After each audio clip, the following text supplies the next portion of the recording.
We're going to find the derivative of 1 over x using the definition of the derivative, and we're going to break this down into steps. So number one, what are we trying to find? We want to find f prime of x for this function. Number two, we're going to apply but not simplify our difference quotient. So f prime of x is equal to the limit as h approaches 0 of our difference quotient, which is f of x plus h. So for this function, that's going to look like 1 over x plus h minus f of x, which is 1 over x, all over h.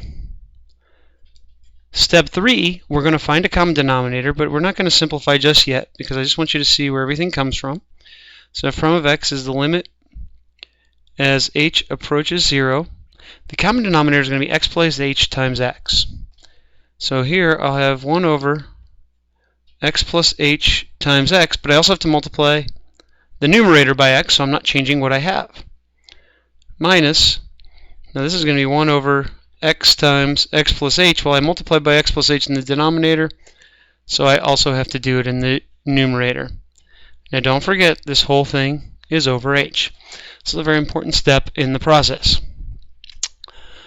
Now that we have a common denominator, I'm going to write everything over a single denominator in the numerator. So f prime of x equals the limit as h approaches 0. 1 times x is just x, so I have x minus, and that 1 also is just times the quantity x plus h. So there's my numerator of the numerator, and that's over x times x plus h all over h. Now we're at a point where we can start to simplify by getting rid of any parentheses. So step 5, f prime of x equals limit as h goes to 0. Because of this minus, the parentheses were very important because that numerator becomes x minus h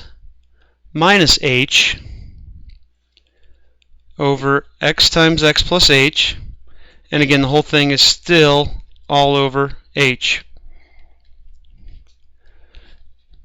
Now we can simplify. So in step 6, f prime of x equals the limit as h approaches 0. The x's cancel, so I end up with negative h over x times x plus h all over h. Now those will simplify because I can think of this as h over 1. So I'm multiplying by 1 over h times 1 over h, cancels there, and that's going to cancel that h. So I have the limit as h approaches 0 of negative 1 over x times x plus h. And I wouldn't bother multiplying this piece here out, I would just leave it. Last step is to actually take the limit and get our final answer. So f prime of x, if we let h go to 0, that h is going to become 0. So we'll get negative 1 over x times x plus 0. Notice I don't write the limit anymore because I've taken the limit. X plus 0 is x, so x times x is x squared, so negative 1 over x squared. And there I have my derivative using the definition of the derivative.